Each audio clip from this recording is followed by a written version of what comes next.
విదేశాల్లో చదవాలనుకుంటున్నారా? అయితే విదేశ్ కన్సల్ట్ ని సంప్రదించండి. నమస్తే, నేను జర్నలిస్ట్ శ్రీనివాస్. ఈరోజు ఏపీ వార్తాపత్రికలో వచ్చిన వార్తలను విశ్లేషణ చేద్దాం. ముందుగా విశాలాంధ్ర పేపర్లో వచ్చిన వార్తలను చూద్దాం.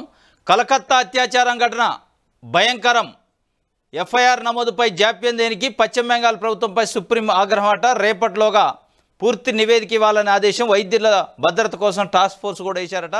కలకత్తా అత్యాచార ఘటన భయంకరం అని ఎవరు చెబుతారట? సుప్రీంకోర్టు స్వయాన ఇన్వాల్వ్ అయ్యి సుమోటోగా తీసుకుంది. సుమోటోగా కేసును తీసుకొని వాళ్ళు ఇన్వాల్వ్ అయ్యి చాలా ఘాటైన విమర్శలు చేశారు సుప్రీంకోర్టు జడ్జెస్. చాలా భయంకరమైంది. ఎఫ్ఐఆర్ నమోదులో ఎందుకు జాప్యం చేస్తారని పశ్చిమ బెంగాల్ రాష్ట్ర ప్రభుత్వం పైన ఆగ్రహం వ్యక్తం చేసింది ఒక రకంగా. అదేవిధంగా భారతదేశ వ్యాప్తంగా వైద్యుల రక్షణ కోసం ఒక టాస్క్ ఫోర్స్ని వేయాలని చెప్పి కేంద్ర ప్రభుత్వానికి అటు రాష్ట్ర ప్రభుత్వాలకు కూడా ఆదేశించిన పరిస్థితి. రేపటిలోగా పూర్తిగా రిపోర్ట్ ఇవ్వాలని ఆదేశించిందంట. బగ్గుమన్న తాడిపత్రి, పెద్దారెడ్డి రాకతో భద్రత ఉద్రిక్తత. వైసీపీ నేత ఇంటిపై టీడీపీ వర్గీయుల దాడి అట. అనంతపురం జిల్లా తాడిపత్రిలో మళ్ళీ ఉద్రిక్త పరిస్థితి నెలకొంది. టీడీపీ వైసీపీ వర్గీయులు ఒకరిపై ఒకరు దాడులు చేసుకున్నారు. సార్వత్రిక ఎన్నికలకు ముందు ఫలితాల తర్వాత తాడిపత్రిలో అల్లర్లు చెలరేగాయి. ఇటీవల కాస్త సద్దుమణిగిన తాడిపత్రి మంగళవారం సాయంత్రం బగ్గుమంది. టీడీపీ వైసీపీ వర్గీయుల పరస్పర దాడులు చేసుకున్నారు. వైసీపీ మాజీ ఎమ్మెల్యే కేతిరెడ్డి పెద్దారెడ్డి తాడిపత్రికి రావడంతో వైసీపీ నేతలు సంబరాలు చేసుకున్నారు. ఈ నేపథ్యంలో తమను రెచ్చగొట్టారంటూ టీడీపీ కార్యకర్తలు వైసీపీ నేత రఫీపై దాడి చేశారట. ఈ ఘటనలో వైసీపీ నేత మురళీప్రసాద్ రెడ్డి గన్తో హల్చల్ చేశారని చెప్పి తాడిపత్రి అయితే బగ్గుమన్నది. మొత్తానికి జూన్ 4న ఏపీ ఎన్నికల ఫలితాలు వచ్చినప్పటి నుంచి ఈ రోజు వరకు ప్రతిరోజు ఏదో ఒక దగ్గర బగ్గున అంటూనే ఉంది, దాడులు జరుగుతూనే ఉన్నాయి. అది ఏదో ఒక స్థాయిలో ఒక్కొక్క రోజు ఉద్రిక్తంగా అవుతుంది, మర్డర్లు కూడా అవుతున్నాయి.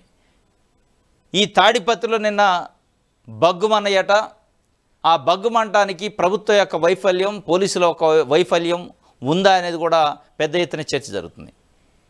ఎందుకంటే ఒక స్థానిక అభ్యర్థి అయినా అక్కడ మా ఎమ్మెల్యేగా పనిచేసిన 5 సంవత్సరాలు, ఆ ఏరియా వాళ్ళ గ్రామం కూడా అక్కడే ఉంది. ఆయన్ని కాన్స్టిట్యున్సీలోకి రాకుండా అడ్డుకునే ప్రయత్నం అటు పోలీసు యంత్రాంగం ప్రభుత్వం చేస్తుంది. మీరు రావద్దు, లా అండ్ ఆర్డర్ ప్రాబ్లం వస్తుందట. అంటే ఒక వ్యక్తి స్వేచ్ఛని, ఆ వ్యక్తి ఎక్కడికంటే అక్కడికి పోయే స్వేచ్ఛను హరించి మీరు రావద్దు, మేము లా అండ్ ఆర్డర్ క్రియేట్ అయిద్దని ఒక క్రియేషన్ చేసే పరిస్థితి ఉంటే, ఆ law and order situation create చేసి ఇట్లాంటి అల్లర్లు చేసే వ్యక్తులను అణగదొక్కాలి ఉక్కుపాదంతో తప్ప వాళ్ళనేం రెచ్చగొట్టి గొడవలు చేసే వాళ్ళనేం అక్కడ యథేచ్ఛగా కత్తులు గొడవలు పట్టుకొని తిరుగుతుండ్రు. కానీ ఒక పౌరుడికి ఉండాల్సిన హక్కుని హరించే విధంగా పోలీసులు మొత్తానికి ఆయన నిర్బంధించే ప్రయత్నం చేశారు. నువ్వు తాడిపత్రి రావడానికి లేదని చాలా గట్టిగా చెప్తే ఆయన ఏదో కొన్ని పేపర్స్ ఉన్నాయి తీసుకోవడానికి వస్తున్నారట. మొత్తానికి అయితే ఈ ఘర్షణ అనేది అంటే చట్టాన్ని కొంతమంది వ్యక్తులు కొన్ని పార్టీలు వాళ్ళ చేతిలోకి తీసుకున్నాయి.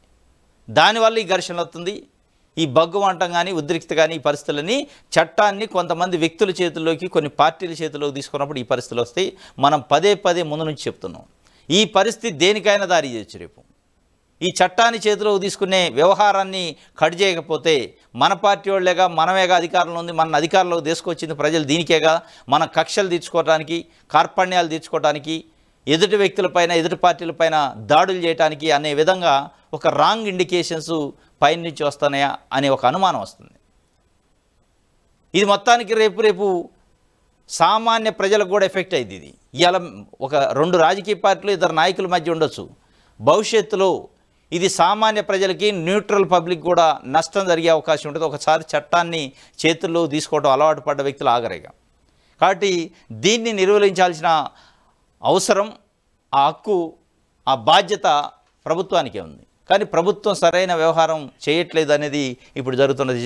పల్లెల్లో మళ్ళీ వెలుగులు. జనవరి నుంచి జన్మభూమి 2 అమలు. ప్రతి ఊరికి మౌలిక సదుపాయాలు. రాబోయే 5 ఏళ్లలో 17,500 కిలోమీటర్ల సీసీ రోడ్డట. పంచాయతీరాజ్ శాఖ సమీక్షలో చంద్రబాబు నాయుడు గారు చెప్పిన పరిస్థితి. పల్లెల్లో వెలుగులు వస్తాయట. ఏం వెలుగులు? జన్మభూమి వెలుగులు. ఈ జన్మభూమి 2 అనేది ఎత్తడట. జన్మభూమి వస్తే వెలుగులు రావు, అభివృద్ధి చేస్తే వెలుగులు వస్తాయి. పేద ప్రజలు ఎవరైతే రెక్కాడితే కానీ డొక్కాడని ప్రజలు, బడుగు బలహీన వర్గాలను ఏ విధంగా పైకి తీసుకురావాలంటే అప్పుడు వెలుగులు వస్తాయి తప్ప మీరు జన్మభూములు పెట్టుకొని మీ పార్టీ కార్యకర్తలు అందులో పెట్టి వాళ్ళ చుట్టూ ప్రజలు తిరిగేటట్టు చేసి ప్రభుత్వం నుంచి ఏ స్కీము ఏ పథకం రావాలన్నా ఆ జన్మభూమి కమిటీలో ఉన్న తెలుగుదేశం పార్టీ నాయకులు అప్రూవల్ మేరకు వాళ్ళ యొక్క అనుమతి మేరకు వచ్చే విధంగా చేస్తే దాంతో వెలుగులు రావు. అది ప్రజల జీవితాల చీకట్లు వస్తాయి. వెలుగులు చేయాలంటే మీరు జన్మభూమి కమిటీలతోనే వెలుగులు వస్తాయి అనుకుంటే అది పొరపాటు. మనం గతంలో చూసినాం 2014 నుంచి 19 మధ్యలో కూడా ఇదే జన్మభూమి కమిటీలు ఏకైక కారణంతో 2019లో చాలా వరస్ట్ అయిన పొజిషన్లో తెలుగుదేశం పార్టీ ఓడిపోయింది. మళ్ళీ జన్మభూమి కమిటీలు తీస్తుండ్రు. ఆ కమిటీలనే పల్లె వెలుగులు అంటుండు. పల్లెల్లో మళ్ళీ వెలుగులట. మళ్ళీ వెలుగులు పల్లెల్లో కాదు, మళ్ళీ వెలుగులు తెలుగుదేశం పార్టీ కార్యకర్తల్లో, మళ్ళీ వెలుగులు జన్మభూమి కమిటీలలో ఉంటాయి తప్ప ప్రజలకి కాదు అనేది ఇప్పుడు జరుగుతున్న చర్చ.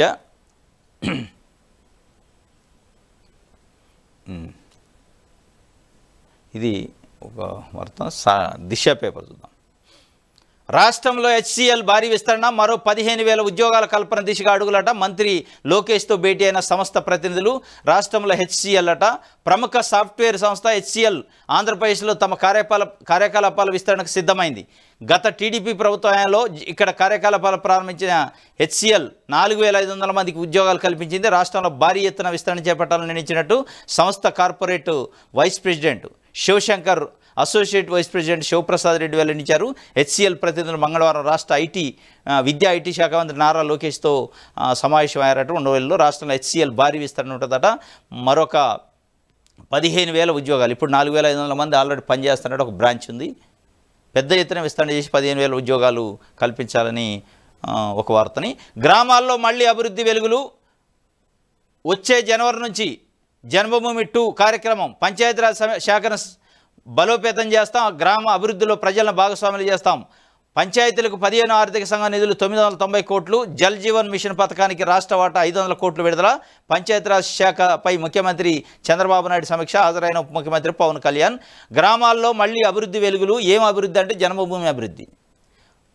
ఈ అభివృద్ధి కాదు, ఈ జన్మభూమి కమిటీల పేరుతోని 2014 నుంచి 19 మధ్యలో అనేక రకాల ఇబ్బందులు పడ్డరు పేద ప్రజలు, తెలుగుదేశం పార్టీ నాయకులు, కార్యకర్తల చేతిలో. ఈ కమిటీలు మీరు అప్పట్లో ఏర్పాటు చేసి ఆ కమిటీలో తెలుగుదేశం పార్టీ కావాలనుకున్న నాయకులను పెట్టుకొని వాళ్ళ ద్వారాగా అనేక రకాల ఇబ్బందులు పెట్టారు స్థానిక ప్రజలని సమస్యలపైన స్పందించకుండా. ఆ కమిటీలపైన విరక్తి వచ్చే 2019లో మిమ్మల్ని ఓడించారు. మళ్ళా మీరు గ్రామాల్లో మళ్ళీ అభివృద్ధి వెలుగులు. ఎవరు వెలుగులు? జన్మభూమి కమిటీల వెలుగులా? జన్మభూమి కమిటీల పేరుతో తెలుగుదేశం పార్టీ నాయకుల కళ్ళల్లో వెలుగులా? లేదా గ్రామాల వెలుగులా? గ్రామాల వెలుగులు నిజంగానే రావాలంటే మీరు గ్రామాలకు చేయాల్సింది ఇది కాదు, ఈ కమిటీలు కాదు. డీసెంట్రలైజేషన్, అధికార వికేంద్రీకరణ చేయాలి.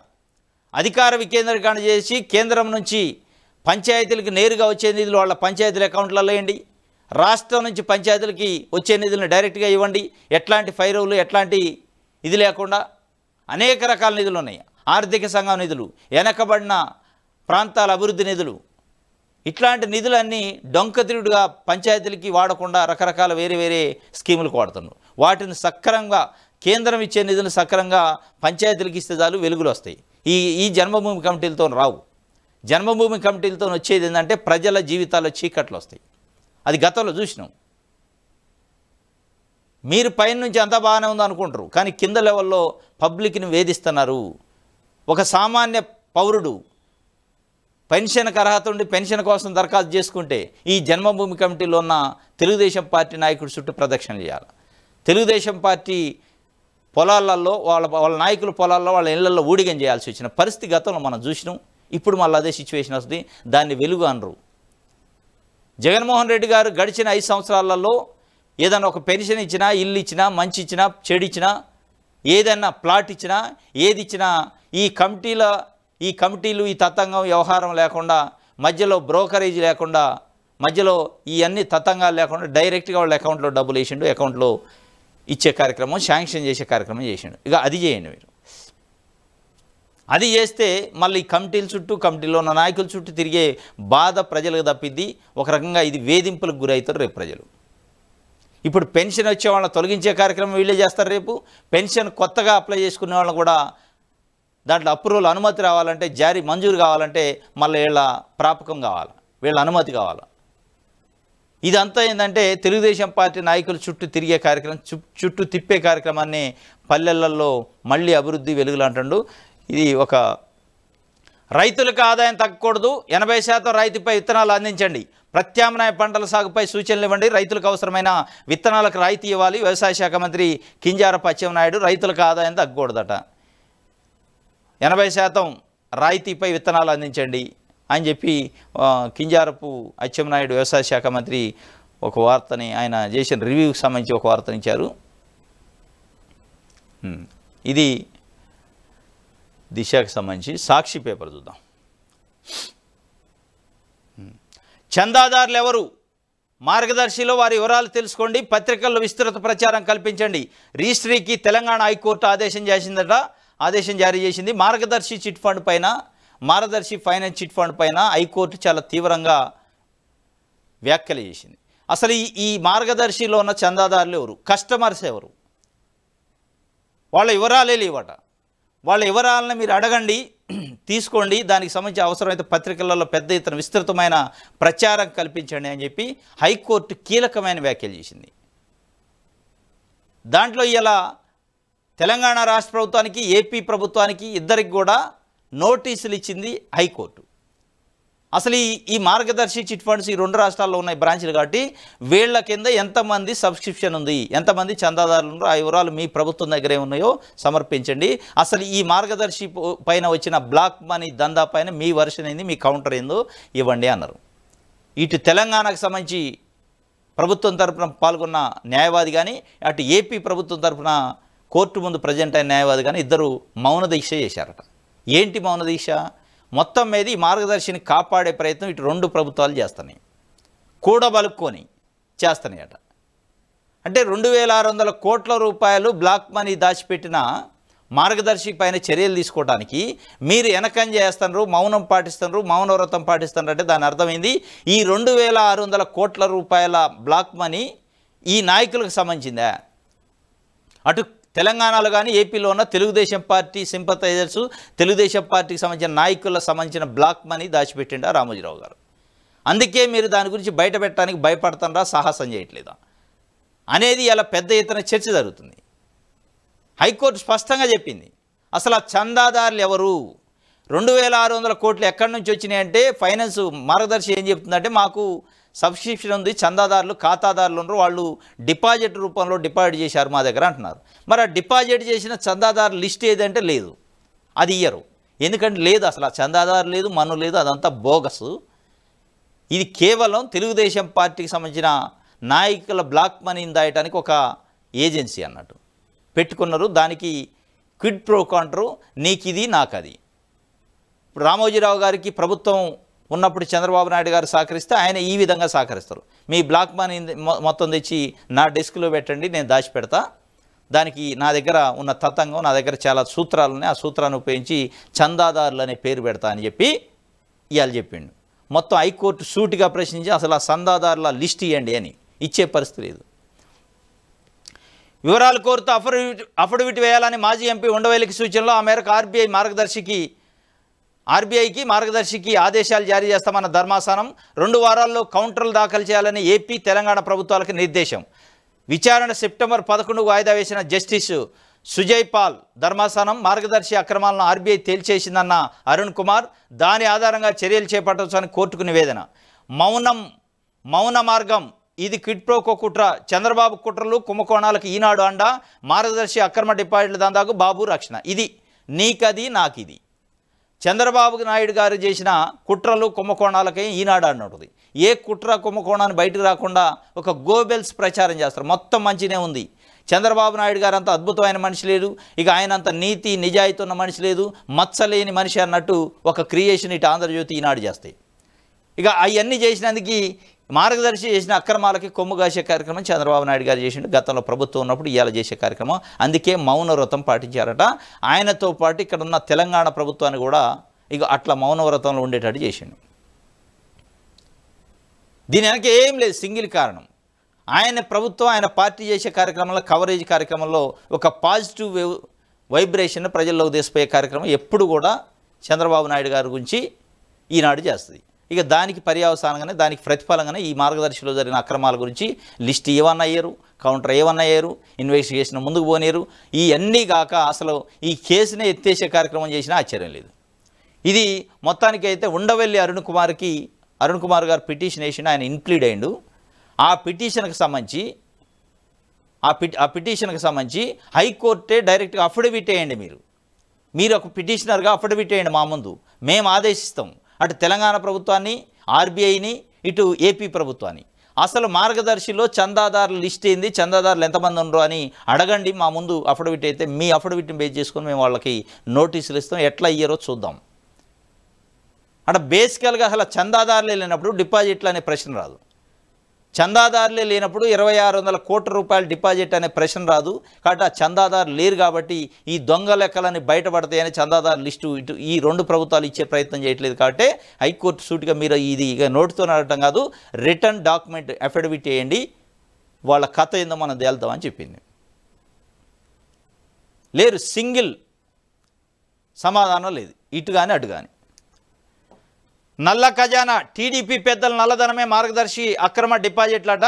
దానికోసం ఈ మార్గదర్శి ఉంది. ఈ మార్గదర్శనం అదే చేస్తుంది. తెలుగుదేశం పార్టీ నాయకుల నల్ల డబ్బును దాచేదానికే 2600 కోట్లు కాదు, ఇంక మరి అసలు ఎంతోనే లెక్క రాని, కానీ అఫీషియల్గా అయితే 2600 కోట్లట.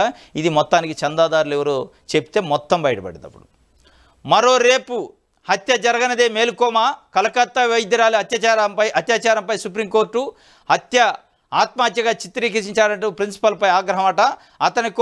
అతనికి మరో పోస్టింగా, ఎఫ్ఐఆర్ అంతా లేటా, మమతా సర్కార్ను తూర్పారబట్టిన ధర్మాసనం, నిరసనకారులపై ప్రతాపం చూపొద్దన్న ఆదేశం, హతురాలి పేరు, ఫోటోలు, వీడియోలపై ఆగ్రహం, కలకత్తా పోలీసు తీరుపై తీవ్రంగా మండిపాటు, వ్యవస్థలో లోపాలు మరోసారి తెరపైకి వచ్చినాయని సీజీఐ చెప్పిండు.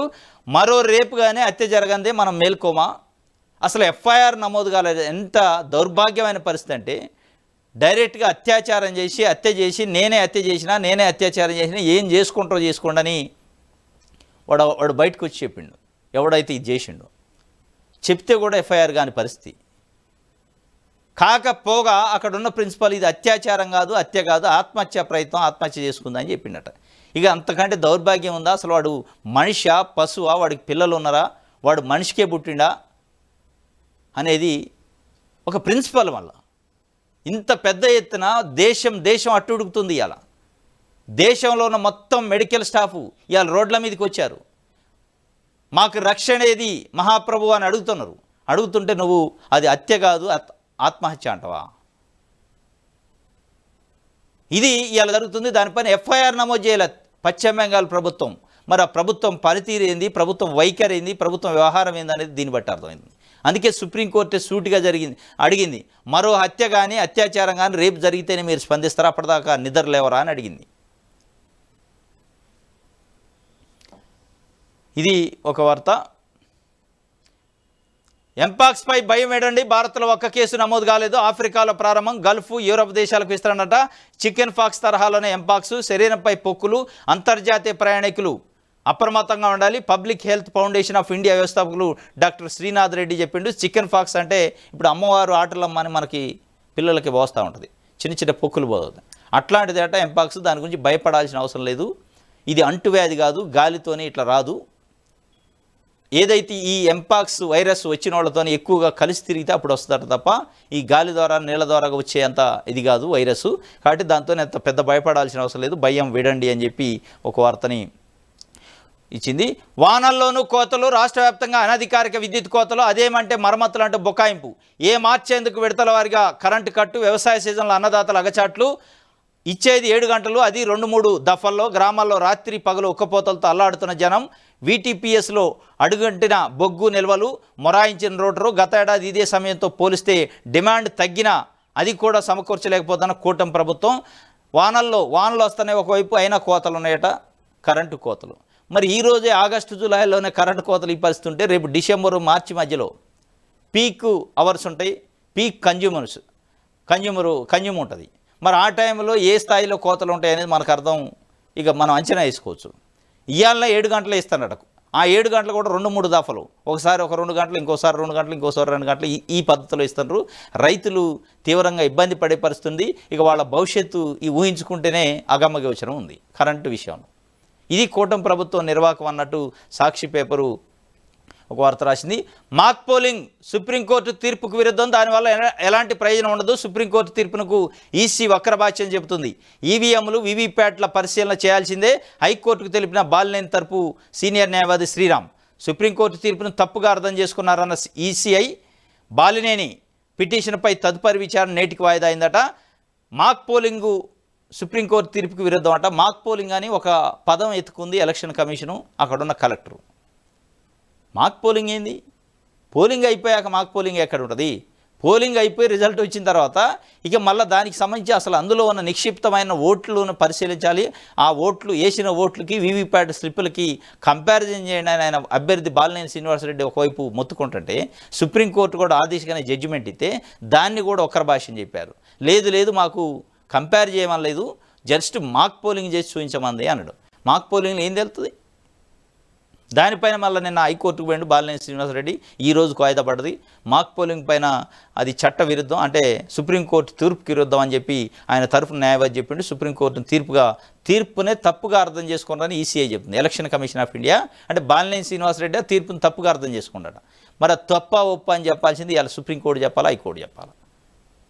నిజంగానే సరే సుప్రీంకోర్టు జడ్జిమెంట్ తప్ప ఒప్ప ఏం అర్థం చేసుకున్నారో పక్కన పెడితే, నిజంగానే మీకు ఎట్లాంటి అక్రమాలు అవకతవకలు జరగలేదంటే ఆ ఏదైతే ఆయన అడుగుతున్న బూతులు 12 బూతులు ఏం అడిగిండు, ఆ 12 బూతులు దగ్గర పెట్టండి, ఆయన కళ్ళ ముందు పెట్టండి, చూపించండి, తప్పే ఉంది.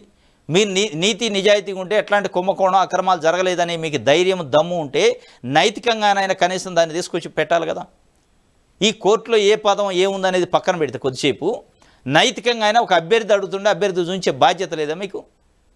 ఆ బాధ్యత ఎందుకు లేదంటే మీకు దాని వెనకున్న మతలబ్ బయటకు వద్ది, దాని వెనకున్న అంతర్యం బయటకు వస్తే మొత్తం ప్రభుత్వం యొక్క కూకట వేళ్లతోని కదిలే అవకాశం ఉంటుంది.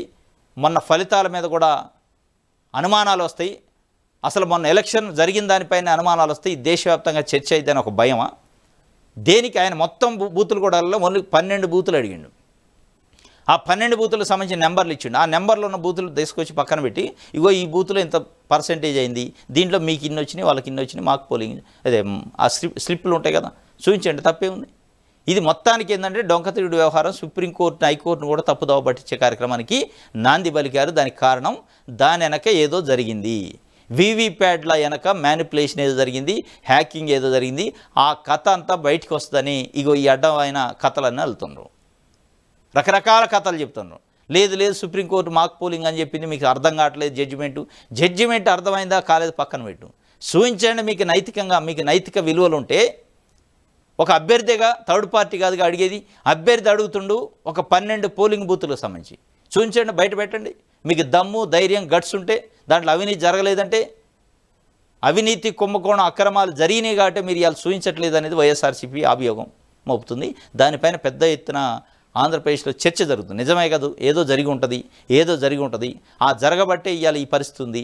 ఇవాళ చంద్రబాబు నాయుడు గారు కూడా ఢిల్లీలో ఎన్డీఏ ప్రభుత్వంలో భాగస్వామి పక్షంగా ఉండి ఆయన మద్దతుతోనే ప్రభుత్వాన్ని నిలబడి ఉన్నా కానీ గట్టిగా కేంద్రాన్ని అడిగి నిలదీసే పరిస్థితి లేకుండా, దమ్ము ధైర్యం లేకుండా చావా జచ్చినోడు లెక్క ఉన్నాడు.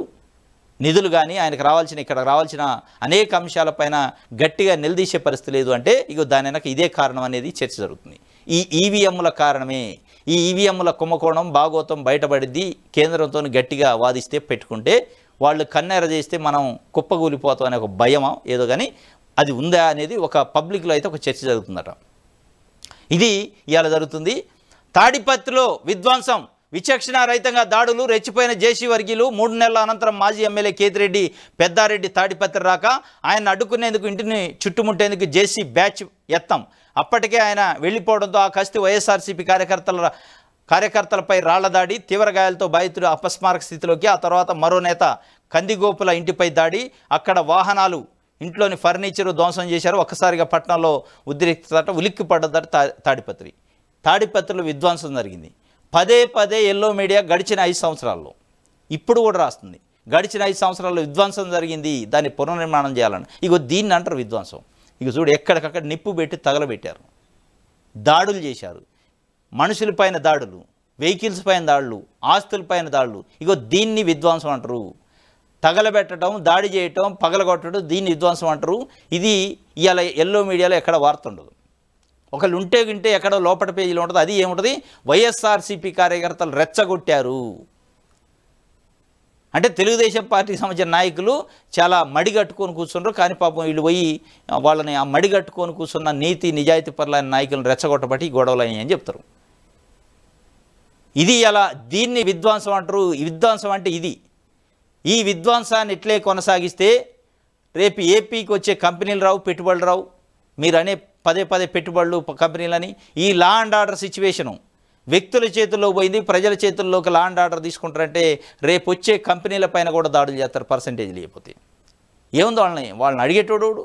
ఇక్కడ స్థానికంగా 5 సంవత్సరాలు ఎమ్మెల్యే చేసి కార్యకర్తల పట్టుండి 40% ఓట్లు వేసిన పార్టీకి సంబంధించిన ప్రతినిధి పైనే ఈ రకంగా 3 నెలల టౌన్లోకి రానియకుండా ఆయన ఏదో అవసరం ఉండొస్తే దాడులు చేసే పరిస్థితి ఉంటే ఇక బయట నుంచి ఎక్కడి నుంచి వచ్చి పెట్టుబడులు పెట్టేటోడికి రక్షణ ఎట్లా ఉంటుంది అనేది ప్రశ్న కాదా? ఇది రిమార్క్ కాదా? ఇది విధ్వంసం కాదా? ఇది విధ్వంసం కింద కనపట్టలేదు ఇలా ప్రభుత్వానికి కానీ ఎల్లో మీడియాకి అనేది ఇలా ఏపీలో ఉన్న ప్రజలు మాట్లాడుకుంటున్న పరిస్థితి.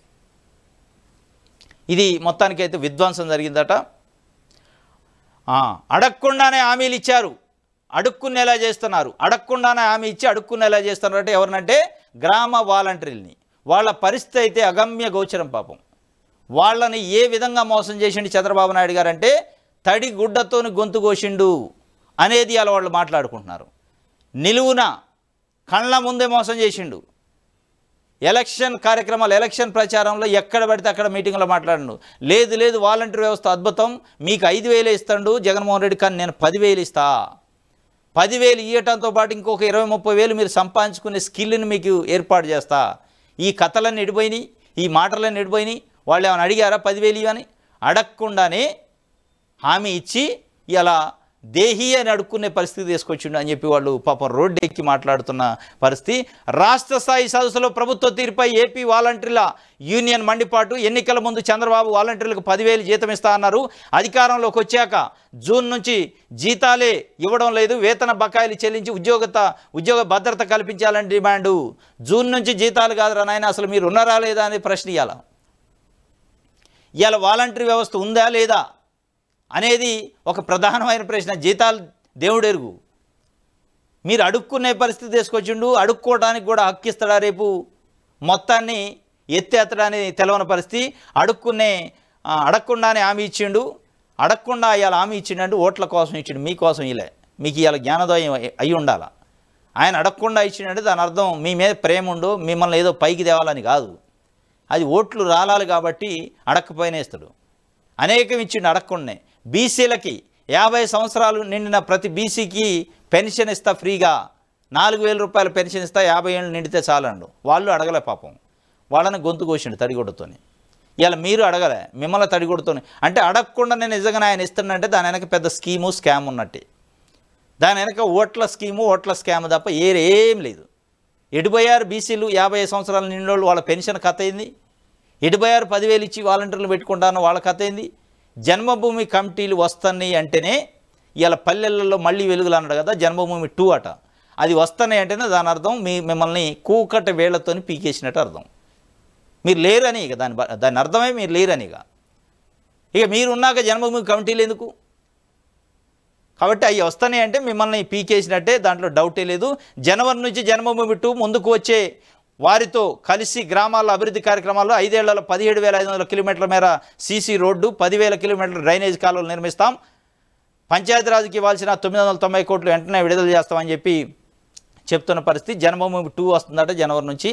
ఇక సినిమా స్టార్ట్ అయింది. అప్పుడు జన్మభూమి 2 అంటే ప్రజల్లో వెన్నులో వణుకుపడుతుంది. సినిమా స్టార్ట్ అయింది. ఈ సినిమాలో పేద, బడుగు, బలహీన వర్గాలు, బక్క ప్రజలు, పేద ప్రజలు తెలుగుదేశం పార్టీ నాయకులు ఇళ్ల చుట్టూ తిరగాలి, వాళ్ళకు ఊడిగం చేయాలి. వాళ్ళకి ఏదన్నా పని కావాలంటే వాళ్ళకు ఊడిగం చేస్తేనే ఈ కమిటీ అప్రూవల్ ఇస్తే పని అయింది, లేదంటే కాదు.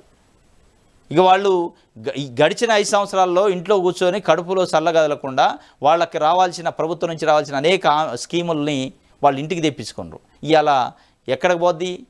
వీళ్ళకి స్కీమ్ రావాలంటే ఎక్కడికి పోవాలి? జన్మభూమి కమిటీ చుట్టూ తిరగాలి, ప్రదక్షిణ చేయాలి, పొర్లు దండాలు పెట్టాలి. పెడితే కూడా వద్దో రాదు గ్యారెంటీ లేదు. ఇది 5 సంవత్సరాల్లో ఏం జరిగింది అంటే, గడిచిన 5 సంవత్సరాలు జగన్మోహన్ రెడ్డి గారి పరిపాలన కాలంలో ప్రజల ఇంటికే ప్రభుత్వం పోయింది. కడుపులో చల్లగాలకుండా వాళ్ళు మంచమే కూర్చొని తీసుకున్నారు వీళ్ళు ఇస్తే. ఇలా ప్రజలు జన్మభూమి కమిటీలో ఉన్న వాళ్ళ ఇళ్ళకి పోవాలి, తెలుగుదేశం పార్టీ నాయకుల ఇళ్ల చుట్టూ పొర్లు దండాలు పెట్టాలి. అప్పుడు వస్తాయో రావు కూడా అది గ్యారెంటీ లేదు. వాళ్ళు కనికరిస్తే అది కూడా. ఇది దాన్ని చంద్రబాబు నాయుడు గారు వెలుగులు వస్తాయి పల్లెలలో అంటున్నాం. ఈ వెలుగులు రావు, పేద ప్రజల జీవితాలలో చీకటి వస్తుంది, తెలుగుదేశం పార్టీ నాయకుల ఇళ్లల్లో వెలుగులు వస్తాయి. ఇది సాక్షికి సంబంధించి.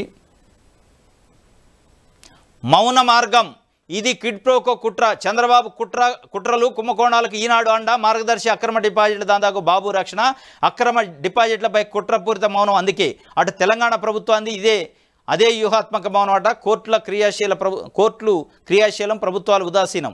బాబు కుట్రపూరిత మౌనం, మార్గదర్శికి వత్తాసట. అసలు సిసలైన కిడ్ ప్రోకో అంటే ఇదే. చంద్రబాబు ప్రభుత్వం కుట్రలు కుంభకోణాలకు ఈనాడు కొమ్ము కాస్తుంది. ఎస్, వాస్తవం. అందుకు ప్రతిగా పత్రిక యాజమాన్యం అక్రమ ఆర్థిక సామ్రాజ్యం, మార్గదర్శి ఫైనాన్సర్స్ అవకతవకలకు చంద్రబాబు సర్కారు రక్షణగా నిలుస్తుంది. అందుకే మార్గదర్శి అక్రమ డిపాజిట్లపై న్యాయస్థానంలో తమ వైఖరి తెలిపేందుకు ససేమేరా అంటుంది. కుట్రపూరితంగా మౌనం పాటిస్తూ సామాన్య డిపాజిట్దారుల ప్రయోజనాలను గాలికి వదిలేస్తుంది. మార్గదర్శి యాజమాన్యంతో కుమ్మక్కు కుట్రలో ఇటు చంద్రబాబు సర్కారు, అటు తెలంగాణలో రేవంత్ రెడ్డి ప్రభుత్వం కూడబలుకున్నట్లు ఒకే రీతిలో వ్యవహరిస్తున్నట్టు తెలుస్తుంది. ఇది అసలైన కిడ్ ప్రోకో. చంద్రబాబు నాయుడు గారు పార్టీలు, రాజకీయాల పేరుతోనూ ప్రభుత్వాల పేరుతోని చేసే కుంభకోణాలు, కుట్రలు, అనేక అవకతవకల్ని ఈనాడు కప్పిపుచ్చే ప్రయత్నం చేస్తాయి ఒక మెయిన్ స్ట్రీమ్ పత్రిక ఛానల్ పేరుతోని. దానికి పర్యవసానంగా చేసినందుకు ఈయనక మార్గదర్శిలో జరిగే అనేక రకాల కుంభకోణాలు, అక్రమ డిపాజిట్లు, అక్రమ బ్లాక్ దందా సేకరణ, వీటన్నిటికీ ఈయన రక్షణగా నిలుస్తుండు. మొత్తానికి రెండు వైపులు. ఇప్పుడు రేవంత్ రెడ్డి కూడా దానికి తోడైండట. ఇది ఒక వార్త.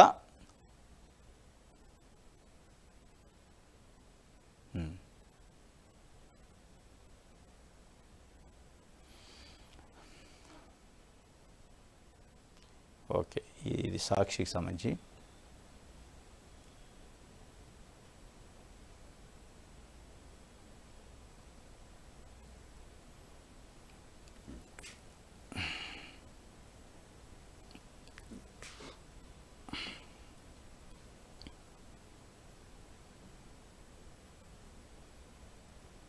ఓకే,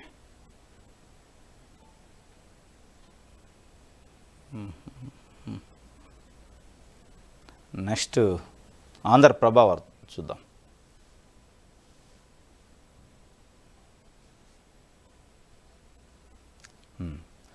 అమరావతికి చేయూత ఇవ్వండి, నవ్యాంధ్ర రాజధాని నిర్మాణంలో భాగస్వామ్యం కండి. వరల్డ్ బ్యాంకు, ఏడీబీ ప్రతినిధులతో ముఖ్యమంత్రి చంద్రబాబు రాజధాని లక్ష్యాలపై పవర్ పాయింట్ ప్రజెంటేషన్ ఇచ్చిండట.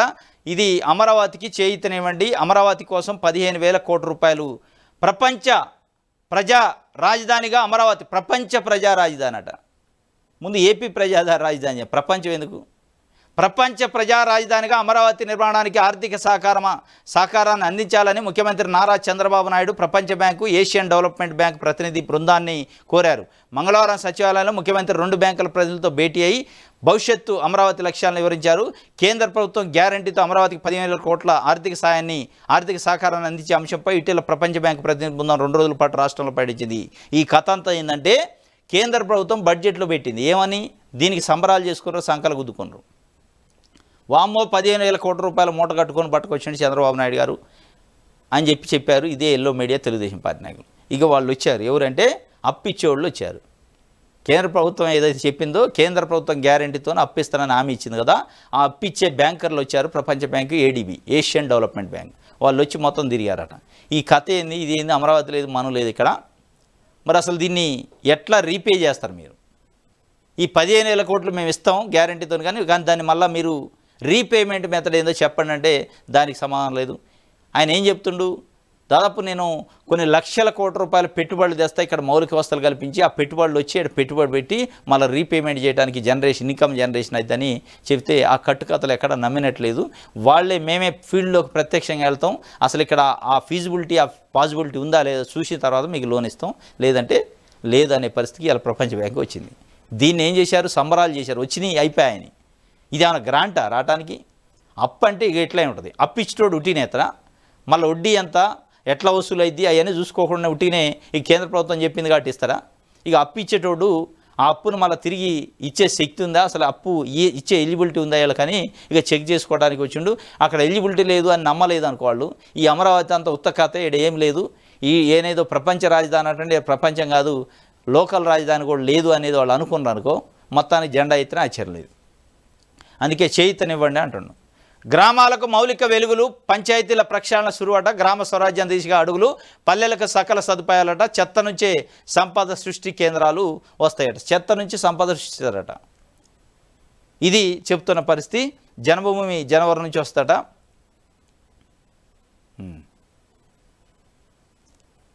ఇది ఆంధ్రప్రభకు సంబంధించి.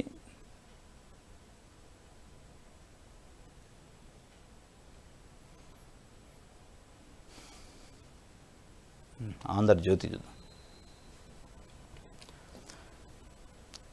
కమిషన్లకే కిక్కు, మద్యం గుట్టు విప్పుతున్న డిస్టిలరీ యజమానులు, జగన్ సర్కార్ దోపిడీపై సిఐడి కూపి, మద్యం ఆర్డర్లు ఎలా వచ్చాయి, కమిషన్లు ఎవరెవరికి ఎంత చెల్లించారు, తెలంగాణలో 1000 రూపాయల మద్యం ఉంటే ఏపీలో 1600 ఎలా, డిస్టిలరీపై అధికారుల ప్రశ్నల వర్షం, ఆ 600 వైసీపీ పెద్దల జేబుల్లోకి, కీలక సమాచారం చెప్పిన యజమానులు, వ్యవహారాలన్నీ వాసుదేవరెడ్డి చూసేవారు, తెరపైకి నాటి సకల శాఖల మంత్రి పేరు, త్వరలో 1000 కోట్ల కుంభకోణాలు వెలుగులోకి వస్తాయట, కమిషన్లకే కిక్కుట, మద్యం గుట్టు ఇప్పుతుందట కూటమి ప్రభుత్వం.